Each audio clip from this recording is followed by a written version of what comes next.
en sus queridas fotocopias. Se me fue la secretaria, así que a ver, voy a acomodarme acá.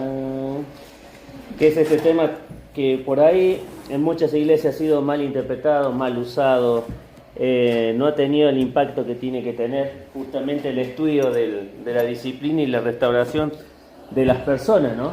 En la iglesia muy poco se habla de disciplina, casi no se habla tampoco de disciplina cuando uno va a la escuela, no existe esa palabra en este contexto que estamos viviendo hoy del siglo XXI, en la cual cada vez que uno intenta poner una regla, un límite o quiere poner un modelo o traza una línea en la cual podamos decir esto es bueno y esto es malo, nos tratan de personas que estigmatizamos a las personas, o sea que les ponemos un rótulo, que ponemos cargas pesadas a las personas y justamente lo que tenemos que entender que en todo ámbito, incluido el otro día hablamos con la palabra en Bariloche y estábamos compartiendo el libro de Proverbios, que tenemos en todos los ámbitos, ¿sí? Siempre tenemos el malo y el bueno, el que hace bien las cosas y el que hace mal las cosas.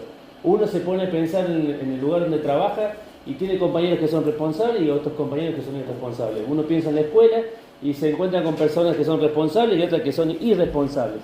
Y lo más bueno de todo esto es que a las personas que están haciendo las cosas mal, los que son irresponsables, los que no cumplen con lo que tienen que hacer, por lo general no les pasa nada. ¿Sí? ¿Por qué? Porque estamos tan desvirtuados con este tema de la disciplina que muchas veces pensamos que disciplinar está relacionado más acá en la Argentina con el tema de las personas que tienen que ver con el ejército. ¿Sí? Y en la Biblia es muy claro cuando habla de disciplina. Miren, vamos a comenzar con lo que tienen ustedes allí, por favor, gracias secretaria. Dice, si quieres aprender un idioma extranjero, debes memorizarte un vocabulario y las formas verbales. Debes practicar el diálogo hasta que lleguen a aprender los verbos, los tiempos, la pronunciación.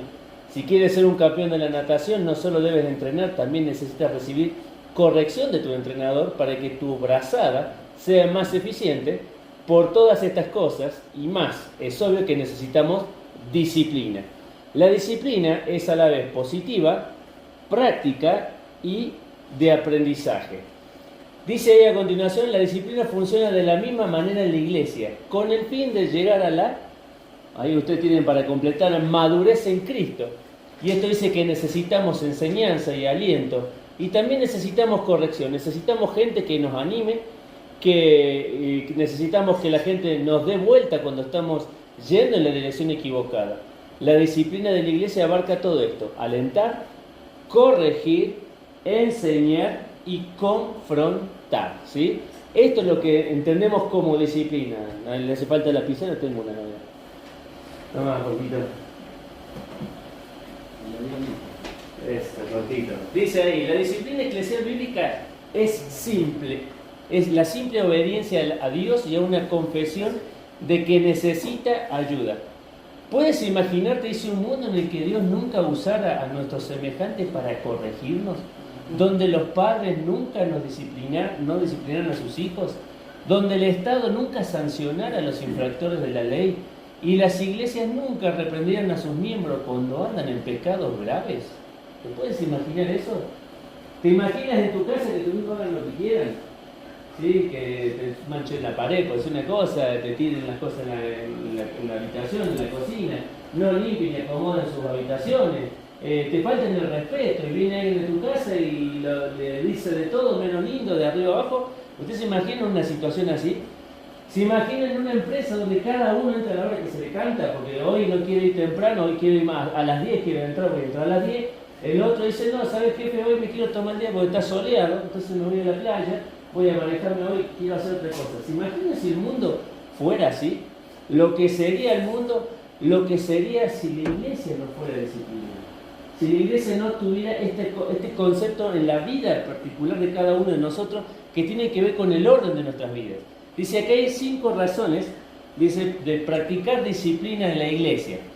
Aquí las 5 razones manifiestan amor. Creo que algo que no entendemos muchas veces con la disciplina es que pensamos que es un castigo, que la persona es mala. Nos dicen los chicos a veces en la escuela cuando uno le dice, te quedaste sin recreo. Y yo sé que para muchos papás, decirle a tu hijo que haces sin recreo, es como decirle, sos una persona muy mala.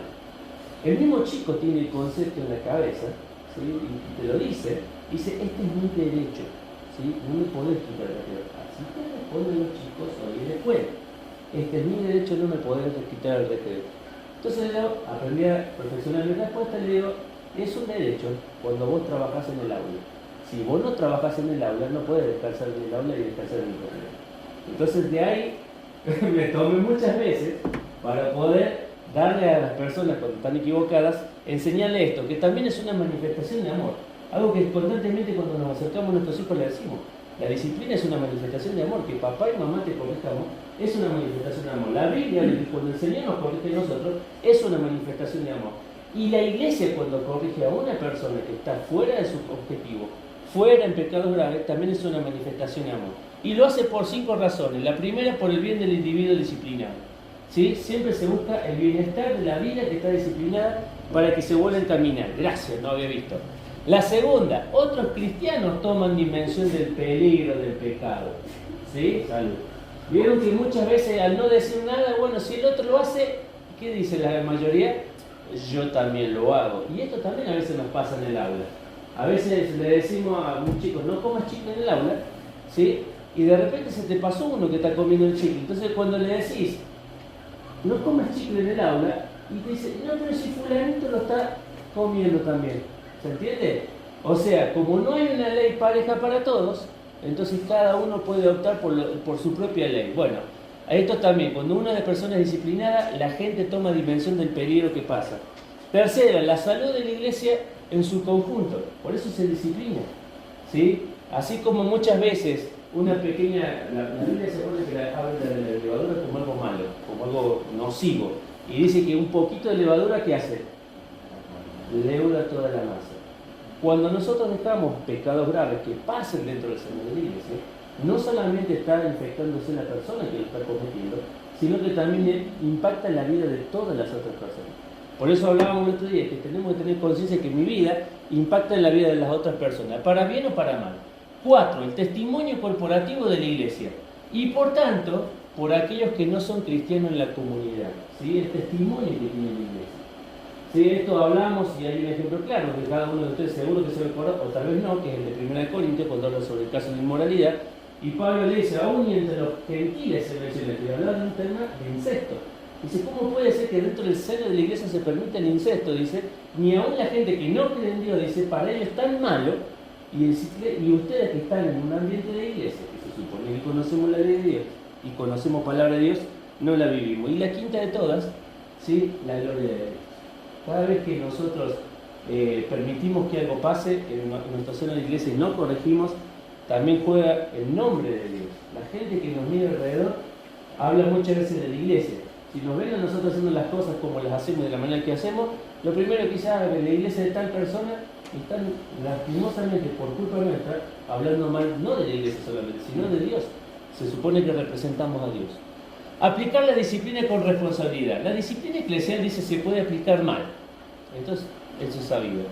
Así como en casa a veces nos equivocamos y corregimos a nuestros hijos equivocadamente y nos damos cuenta, bueno, así de la misma manera podemos hacerlo en la iglesia. El Nuevo Testamento nos enseña a no juzgar a los demás por motivos que nosotros mismos podríamos imputarles. Mateo 7.1 habla de eso, de no juzgarnos unos a los otros, o juzgarnos por asuntos que no son esenciales. ¿Sí? Como por decir un ejemplo, bueno, hay alguien que no come carne, hay otro que sí come carne, y es más santo el que come que el que no come, o algunos que son hinchas de regla, otros son hinchas de boca, y son cosas que justamente dicen no son cosas primordiales ni esenciales.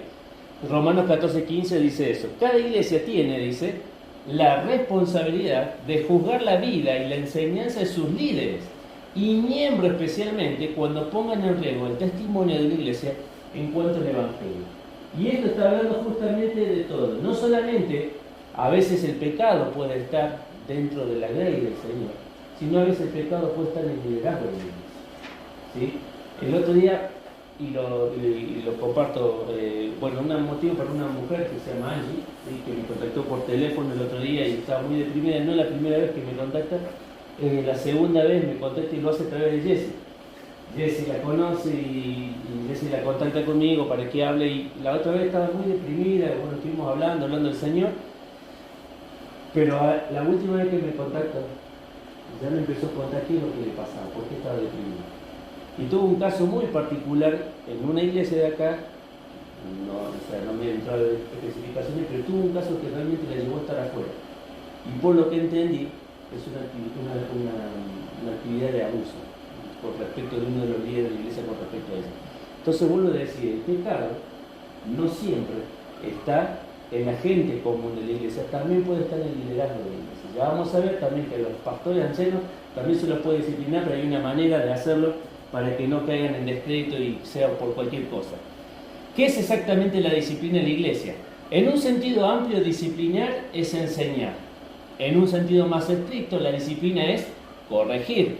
En el sentido más específico, es el acto de excluir de la membresía de la iglesia y de la participación de la cena del Señor a alguien que profesa ser cristiano, pero que ha caído en un pecado grave sin demostrar arrepentimiento.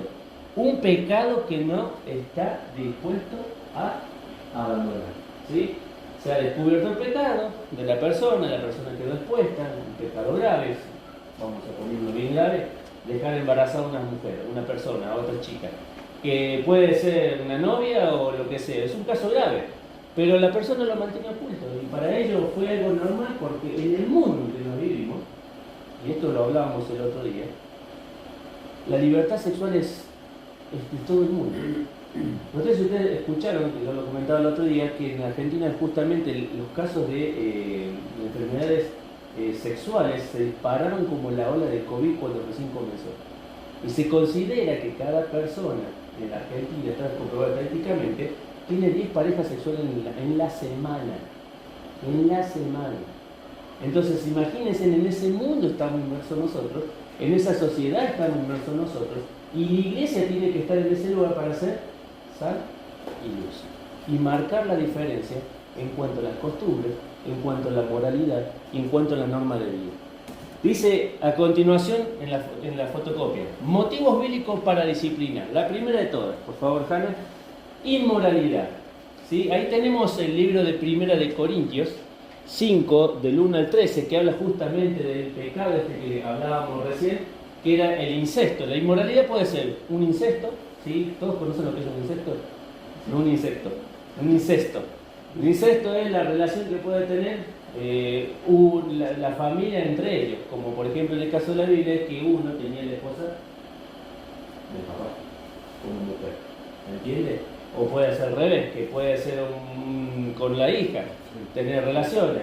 ¿Se entiende lo que es un incesto? Pero uno dice no puede ser, pero eso puede pasar. Un incesto, relaciones prematrimoniales, ¿sí?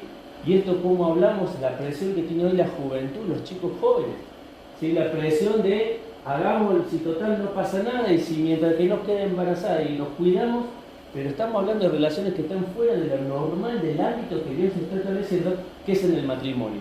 Y después un adulterio, que es aquel que ya está en una vida matrimonial, que tiene su esposa, que tiene su esposo, y comete un acto sexual, estamos acá fuera del ámbito del matrimonio con otra persona. Entonces, todas esas, justamente todas esas cuestiones tienen que ver con la inmoralidad. Y la palabra que utiliza ahí es fornicación es por medio, ¿sí? Que tiene que ver con esto de la libertad. Te suena la palabra, no voy a hablar más específicamente, pero te suena la palabra. Hay canales, hay videos, hay direcciones de internet, hay todo relacionado con esto, justamente por la inmoralidad en la cual nosotros vivimos. La segunda de las cosas, otro motivo por la cual se debería disciplinar a una persona, es por la falsa doctrina, ¿sí? Ahí tenemos en Primera de Timoteos, vamos a abrir la Biblia y a leerla. Primera de Timoteos, el capítulo 6. Primera de Timoteo, el capítulo 6, versículo del 3 al 5.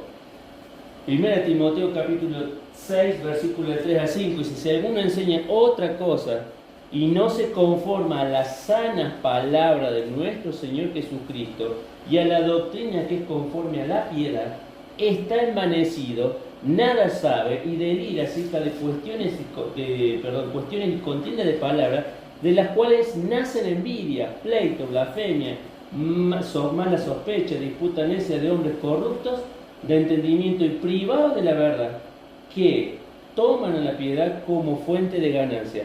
Y dice ahí, terminando el pasaje, apártate de los tales. La falsa doctrina tiene que ver con esto, falsas enseñanzas.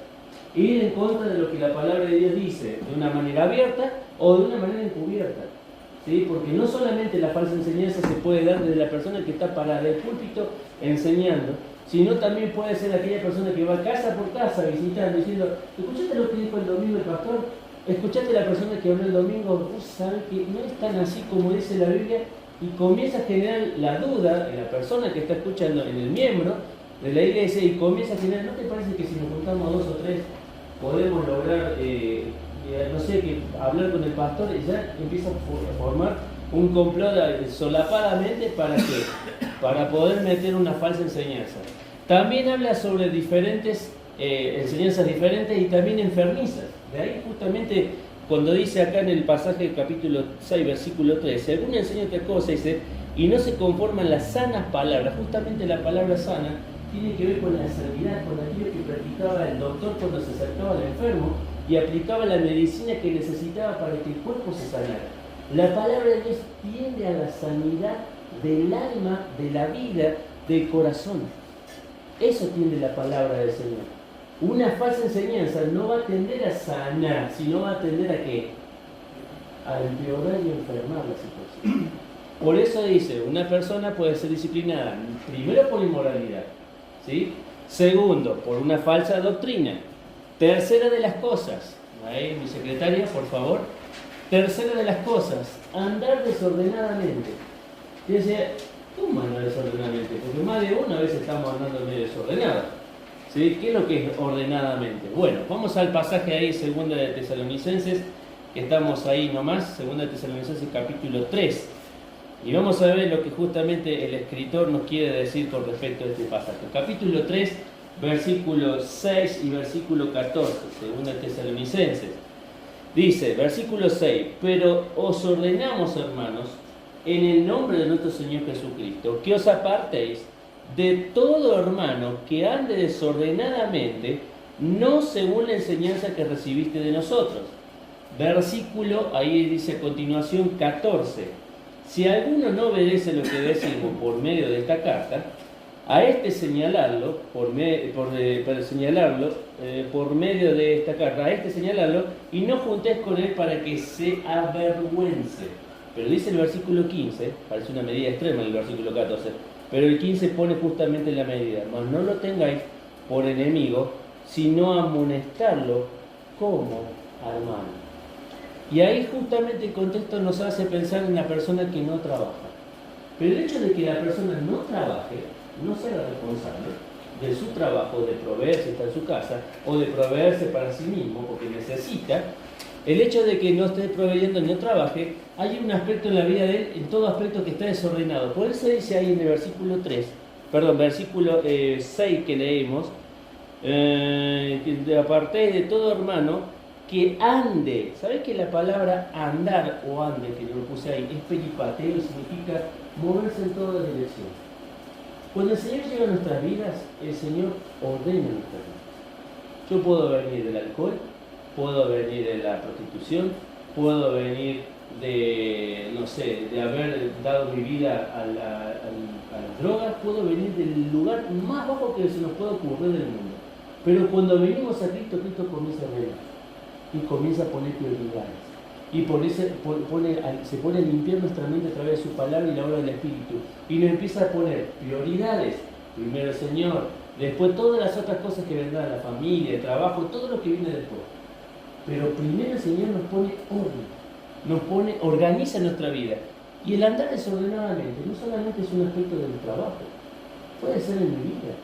Puede ser que no esté levantándome en la mañana temprano para tener un tiempo con el Señor. Puede ser que no esté influenciando la vida de mis hermanos. Puede ser que no esté importándome la vida de mi cónyuge, de mis hijos. Todo esto tiene que ver con el andar ordenado en la vida de cada uno de nosotros. Puede ser también que estés, como conocí a algunas personas en la iglesia donde venía, lastimosamente, que salían de la reunión a las 11 de la noche, terminaba la reunión joven. 11 de la noche, a las 12 se preparaban, salían al boliche, volvían a las 7 de la mañana, se bañaban y entraban a las 9 a la cena de la 9 de la mañana. todos los sábados y domingos haciendo así. No de la manera teníamos la cena del Señor. Era una vida soberana. Era una vida que no tenía objetivo. Era una vida que no estaba el Señor de ese día. Entonces, orden. Tiene que haber orden en nuestra vida. Andar de una manera regular. La siguiente, por favor, secretaria. La cuarta. Dice, tendencia a la división. Romanos capítulo 16. ¿Sí? Te invito a que vayas al libro ahí, Romanos capítulo 16. Versículos 17 y 18. 16, 17 y 18. Romanos capítulo 16. Versículo 17 y 18 dice: Mas os ruego, hermanos, que os fijéis en los que causan divisiones y tropiezos contra la doctrina que vosotros habéis aprendido y que os apartéis de ello. Vuelve a decir consejo: apártate de aquellos que causan división, porque tales personas no sirven a nuestro Señor Jesucristo, sino a sus propios vientres, y con suaves palabras y lisonjas engañan los corazones de los ingenuos. Dos palabras para ver ahí. Ahí habla de división y de tropiezo. Las personas que producen desunión, división en la iglesia. Y ahí al costado puse: formar partidos en torno de personas. No solamente uno puede generar esto de enseñar o dar una mala enseñanza, y entonces vos te vas a una persona y empezás a fogonearlo para ponerse en contra de él, sino que también podés formar partidos en medio de la persona. Vieron que cuando Pablo le habla a la iglesia de Corintio, le dice: ¿acaso Cristo está dividido? ¿Acaso la iglesia es de Apolo, es de Pablo, es de Cefa? La iglesia es una. Y en base a eso tenemos que movernos cada uno de nosotros.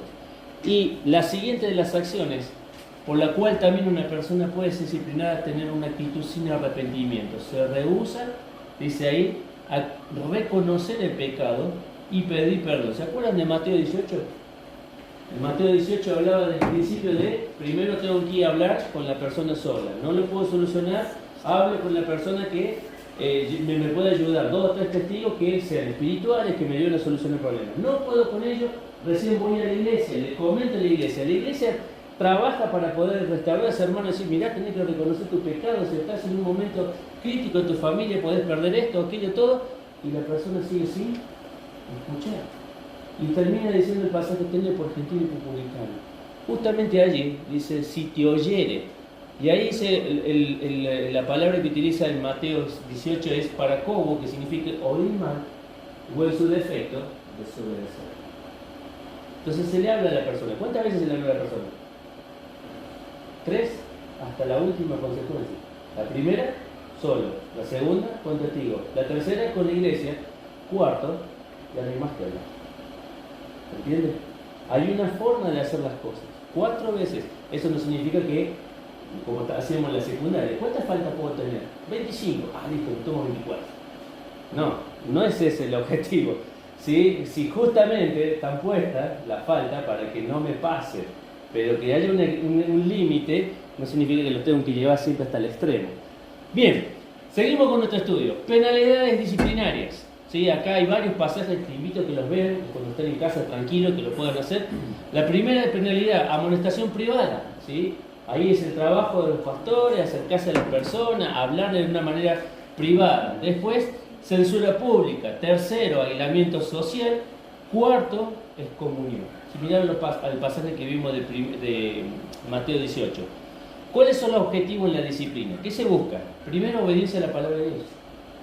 ¿Sí? El hecho de llegar a un pecado así extremo, como por ejemplo la inmoralidad, o por ejemplo hacer partidos dentro de la iglesia, tiene que ver con una actitud constante.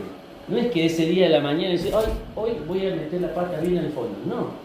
Tiene que ver con que todos los días dejaste un poquito la puerta abierta, otro poquito más, y empezaron a venir los malos pensamientos, y empezaron a venir las malas actitudes, y ya al principio te pareció feo, después no te pareció tan feo, y cuando le hiciste 1, 2, 3, 4, 5 veces, te diste cuenta que estaba lejos del Señor. Y hay algo que el Señor siempre nos dice: que debemos aferrarnos a la palabra del Señor para que nuestra vida no esté dando vueltas. Es como cuando viene el viento. No sé si lo han visto acá, que hace unos días atrás se nos hundió un barquito en Sofá, acá, un San Martín, que se hundió un barco por el viento. A veces se sueltan las amarras. Y cuando la amarra se suelta, ¿dónde va para ese barco? a cualquier lado. Y a veces nos soltamos también nosotros de Señor. Y cuando vienen los vientos tempestuosos, nuestra vida comienza a navegar, a naufragar, y estamos en cualquier lado menos aferrados donde tenemos que estar, que es en la palabra del Señor. Objetivos de la Biblia con la disciplina: obediencia a la palabra, dijimos, remoción de la corrupción del pecado. ¿Sí? Para pecar, vuelvo a decir, solamente se necesita un punto. ¿Alguien conoce cómo empieza la corrosión de los metales? No es de vuelta, apareció así una mancha de plata oxidado. Empieza solo con un punto. Así empiezan las cosas del pecado. Necesita algo pequeño donde encontrar lugar, para comenzar desde ahí a expandirse por todo el lugar. El freno de otros, ese es el objetivo, ¿sí? Que otros también vean que ese pecado es tan grave, ¿sí? Y que no deben ser practicados por otros. Y después, lo más importante, la restauración del hermano en error, ¿sí? Volvemos a decir, la disciplina no tiene que ver con echar a una persona de la iglesia, sino al contrario, volverlo a instruir. Ahora vamos a ver un poquito más adelante. Actitudes bíblicas, aquellos que van y se sientan a hablar con esta persona, bíblicas. Espiritualidad, Gálatas 6.1. ¿Qué dice Gálatas 6.1? Vamos a buscar Gálatas 6.1, por favor. ¿Vamos bien? Yo estoy bien, no sé ustedes. Capítulo 6 de Gálatas, versículo 1. Primero y principal. Dice ahí 6.1: hermanos, si alguno fuere sorprendido en alguna falta, vosotros que sois espirituales, restaurarle con espíritu de mansedumbre, considerando a ti mismo, no sea que tú también seas tentado. ¿Sí? A la hora de disciplinar una actitud espiritual es de igual a igual. ¿Sí? No vamos de arriba hacia abajo, vamos de igual a igual. Estamos en el mismo lugar. Puede ser al revés, por eso, si considerándote que vos también sos sujeto de pasiones, sujeto de debilidades, sujeto de caer, somos sujetos a eso. Entonces, tenemos que mirar eso en primer lugar. Segundo, posición no comprometida. Ahí está Tito 1.13 y 1 Timoteo 5.20. Y justamente tiene que ver con esto, que tiene que ser una actitud comprometida de los líderes. Enfrentar el pecado, no dejar que pase el pecado. No dejar lo que pase ahí, bueno, después, tal vez, el año que viene, 2023, 2024, vamos a tratar esto. Tenemos que tener una actitud comprometida. Es en el momento, no dejar pasar el tiempo. Y sobre todas las cosas, amor. 2 Tesalonicenses 3.15. Métodos bíblicos en la disciplina. Ahí está Mateo 18. El hermano ofendido tiene la responsabilidad de buscar una reconciliación. Número 2. Si el esfuerzo privado fracasó, va a ser llevado testigo. Número 3. Si el pecado continúa, el asunto va a ser traído a la iglesia. Y número 4. La restauración debería seguir a la confesión y perdón del pecado. Confesión en primer lugar. Sí. A ver, ¿de dónde vamos ahora? Disciplina para los ancianos acusa. ¿Sí? Ahí decíamos recién, no solamente se disciplina a la gente que no cumple un rol de liderazgo, también a las personas que cumplen un rol de liderazgo. Primera Timoteo 5.19, vamos ahí para ir buscando lo que dice la palabra de Dios. Primera Timoteo 5.19.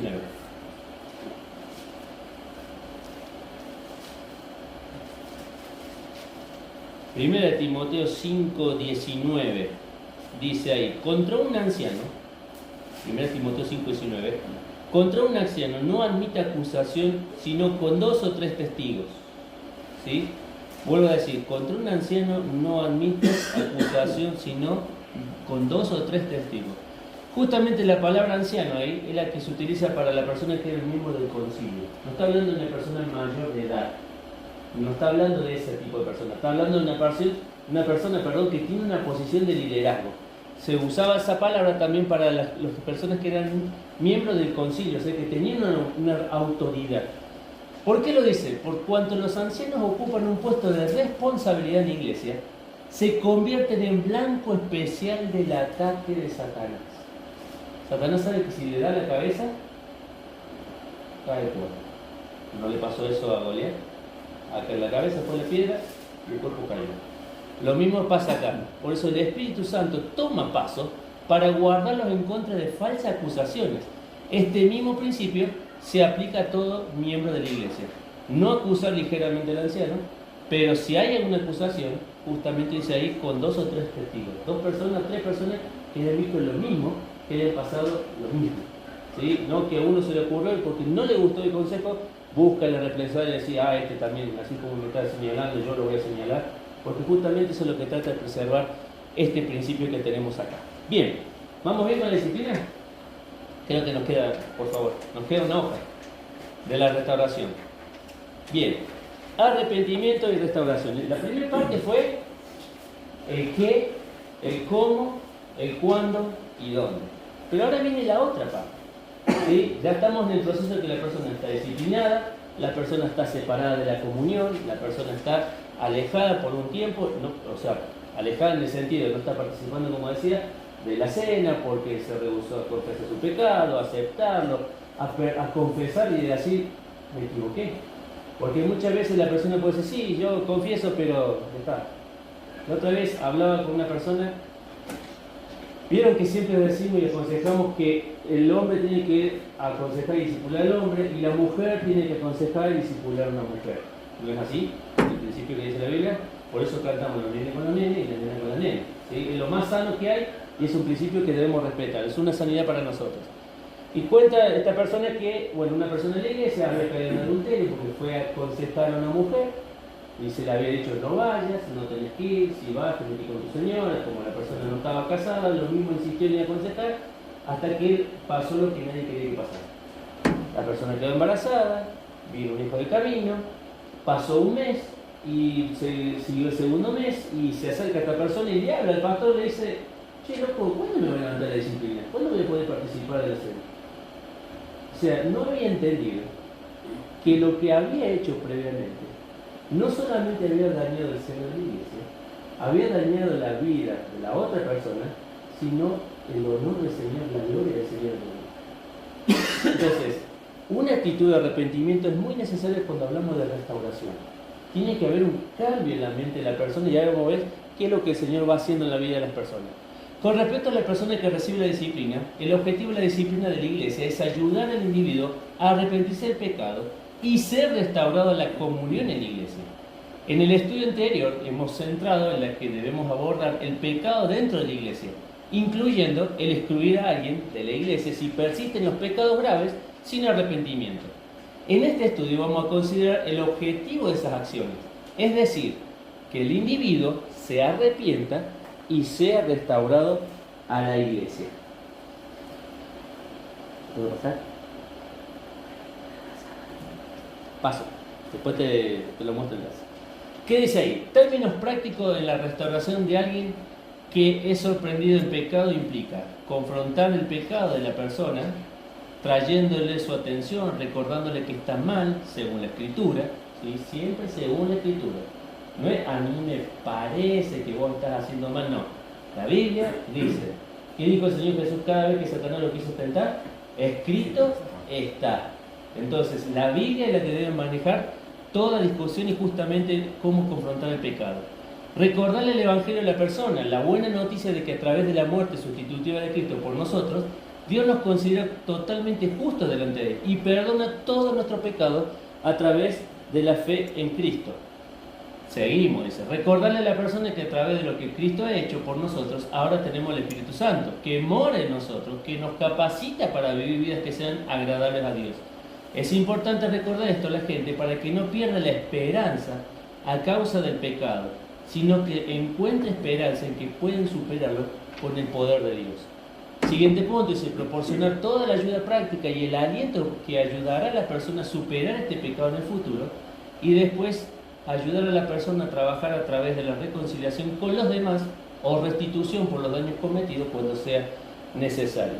Fíjense ahí, para que no vuelva a cometer el pecado, ¿sí? Para que no lo vuelva a hacer. De eso se trata la restauración, de eso se trata la confrontación. Pero en todo esto, hay alguien que está obrando en el corazón de la persona. Si la persona realmente ha entendido que metió la pata, que cometió pecado, que es un pecado grave, que estaba produciendo división, que estaba viviendo en adulterio, que estaba viviendo lo que sea que dijimos recién, dice, Dios es el primero que está interviniendo en la disciplina. Y vamos a ver cómo lo hace. Dios es el principal en todo el proceso de restauración como nuestro Padre. Nos disciplina como hijos. Vamos a Hebreos capítulo 12.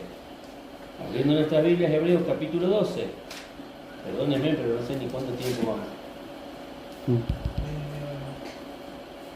Son las 9. Eso quiere decir que estoy en tiempo. Capítulo 12, versículos 7 y 11. No sé, a mí me lleva a compartirlo. Así que vamos a tratar de terminarlo para poder entenderlo todo, porque si no nos quedamos huérfanos. Vimos una y no vemos la otra. Dice, si soportáis la disciplina, 12:7 de Hebreos, Dios os trata como a hijos. Porque ¿qué hijo es aquel al que el Padre no disciplina? Versículo 11. Es verdad, ninguna disciplina presente parece ser causa de gozo, sino de tristeza, pero después da fruto apacible de justicia a los que en ella han sido ejercitados. Y ahí justamente hay dos palabras que quería compartir con ustedes, que soportar, que significa quedarse bajo, permanecer en ese lugar, en el momento de la disciplina del Señor. Y disciplina no tiene que ver con un castigo, de un chilo, tiene que ver con paideia, que significa educación y entrenamiento. ¿Vos has visto cómo haces cuando a tus hijos les querés enseñar algo? Por ejemplo, enseñar, no sé, por ejemplo, violín, les querés enseñar violín. O lo ponés con el violín, toca, el que sabe, más o menos lo dice, mira, esto está mal, esto tiene que estar mal, afinar, en otros casos sí, aún mal. No.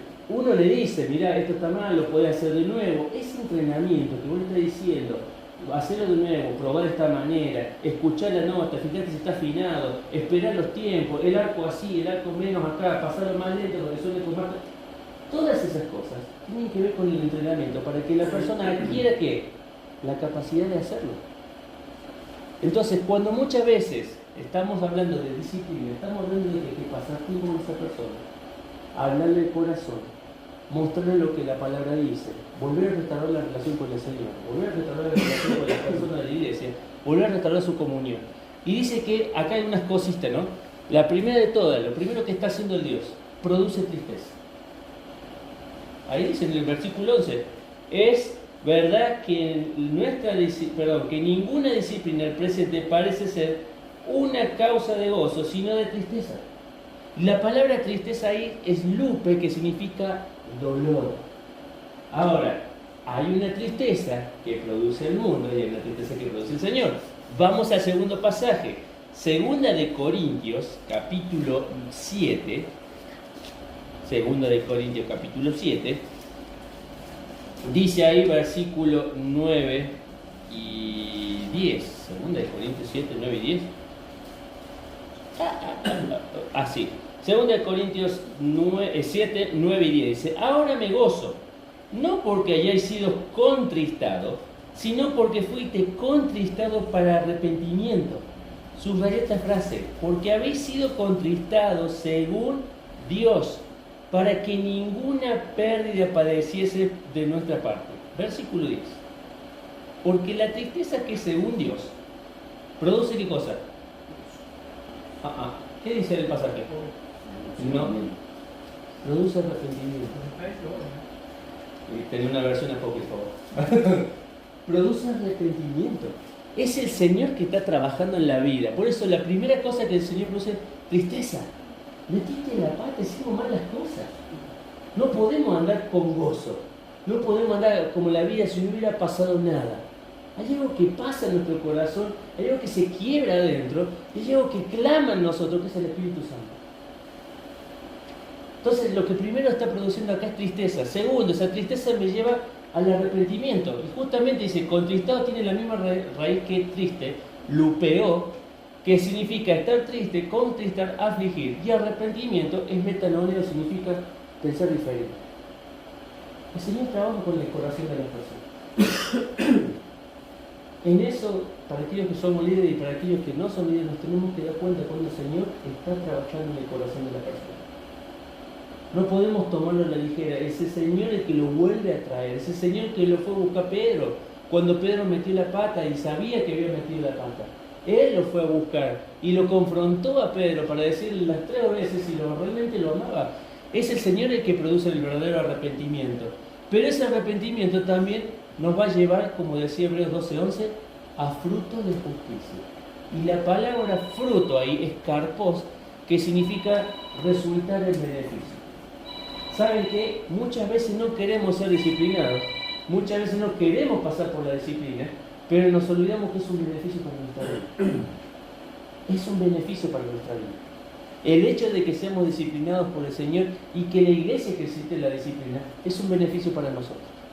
Entonces, Dios está disciplinando nuestras vidas y es el primero que está trabajando en la vida de la persona. La siguiente, por favor. La tristeza, dice, yo lo noté acá para resumirlo, según Dios, denota aquel pesar que entra en la vida de alguien tras haber cometido un pecado y que le lleva justamente al arrepentimiento. Si Dios está produciendo tristeza en nosotros, tristeza porque metimos la pata, porque me equivoqué, porque hice un pecado que no debía hacer, porque persisto en ese pecado, la tristeza del Señor me va a llevar al arrepentimiento. La tristeza según Dios.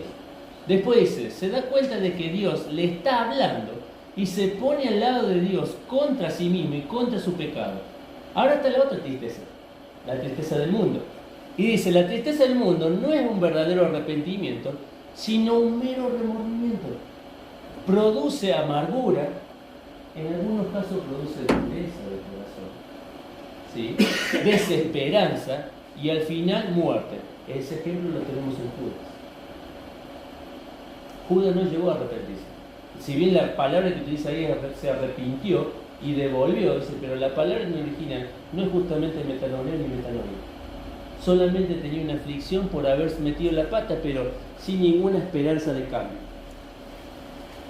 La actitud del disciplinado. Vamos que ya terminamos. Estas son las últimas 4. ¿O no? ¿Estamos ahí de última hoja? Proverbios 28. ¿Sí? Proverbios 28, versículo 3.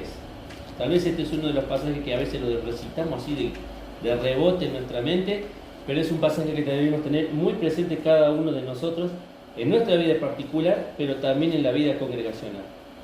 Proverbios capítulo 28 y versículo 13.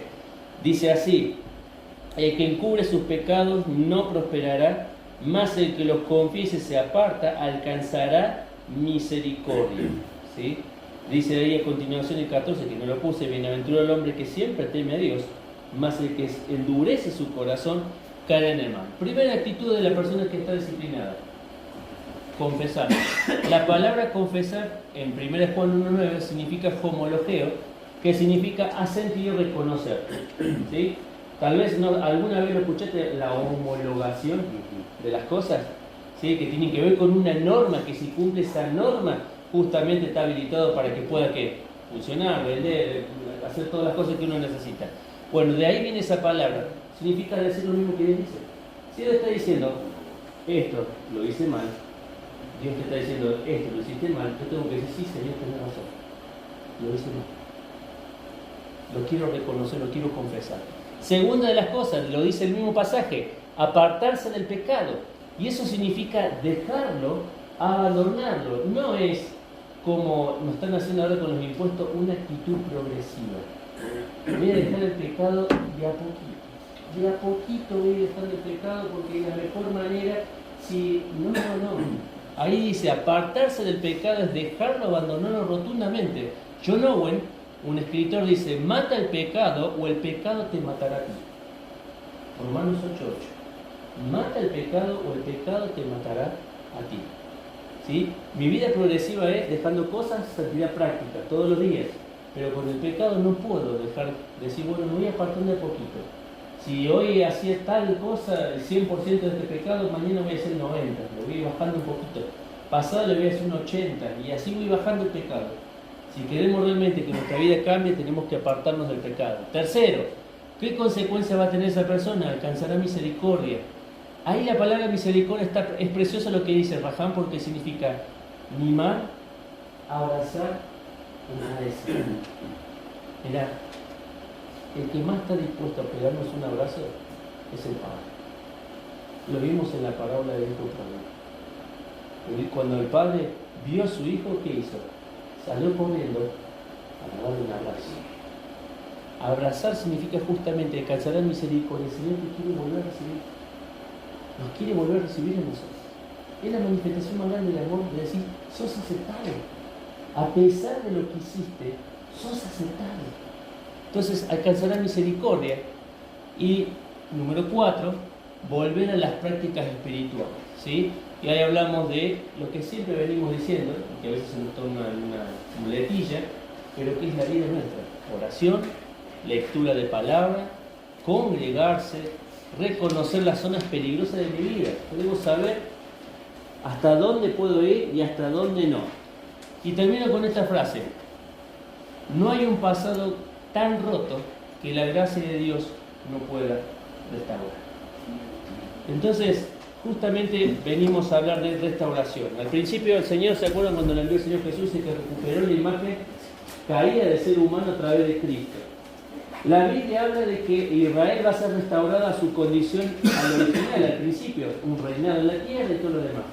La restauración es parte de la vida de la iglesia y es parte de la vida de cada uno de nosotros. Si nosotros hemos metido la pata, primero que debemos hacer es reconocer esto. Y una cosa importante que se lo dije una vez a una persona: Dios corrige a sus hijos, no a quienes no son sus hijos. Y hay un ejemplo claro de esto. Yo no me puedo meter a disciplinar a los hijos de Lean, ni la hija de Cristian, porque son sus hijos. Vos dale tranquilo. Vos dale tranquilo, hija. No me puedo meter a disciplinar a sus hijos. Tienen un papá, una mamá que corre con la disciplina. Lo mismo pasa, el Señor disciplina a quienes son sus hijos, aquellos que se encontraron con Él y creyeron en Él. Si no es hijo del Señor, no va a haber nunca disciplina en la vida de la persona. Tampoco va a sentir que está alejado del Señor. ¿Por qué? Porque nunca estuvo con el Señor. Entonces, que realmente podemos aprender esto. Esa hojita guardala, vale oro para cada estudio que estamos entregando fotocopia, no sé si se han dado cuenta, no solo por el costo que tiene la fotocopia, sino especialmente por lo que estamos aprendiendo juntos cada miércoles que nos encontramos acá. Entonces, Dios bendiga su palabra y cuando llegue un momento como este, realmente sepamos con madurez cómo encararlo y hacia dónde llevar a la persona que por ahí ha metido la pata. Vamos a orar. Sí, acá está más apurado que yo. Sentate. Ya preparó todo. Vamos a orar. Señor, gracias te damos por este día. Gracias te damos por esta noche, Señor. Precioso es venir, Señor, ante tu palabra y poder encontrarnos con la verdad del Evangelio, Señor. Que tenemos esperanza cada vez que por ahí podemos meter la pata, Señor, y alejarnos de ti. Señor, queremos pedirte que tú nos ayudes a ser constantes en nuestra vida, a ser ordenados, a ser personas que tomamos en serio, Señor, cuando tu palabra nos habla y nos marca las cosas que cambiaron nuestras vidas. A no jugar, Señor, a que podemos dejar pecados con el tiempo, sino jugarnos realmente por tu palabra y obedecer cuando nos dice que debemos abandonar. Señor, bendice los corazones de cada uno de tu pueblo, de los que estamos hoy aquí, de la familia que no ha podido llegar en esta noche, de los que están enfermos, de los que están también desanimados, Señor. Y te rogamos, Padre, para que tú abras nuestro corazón y nuestra mente, porque, Padre, al mirar a nuestro alrededor, sabemos que hay campos que están listos para la cosecha, pero ayúdanos también a actuar, Señor, en consecuencia de tu llamado para nuestras vidas. Señor, dejamos este tiempo en tus manos. Bendecinos en el nombre de Cristo Jesús. Amén. Amén.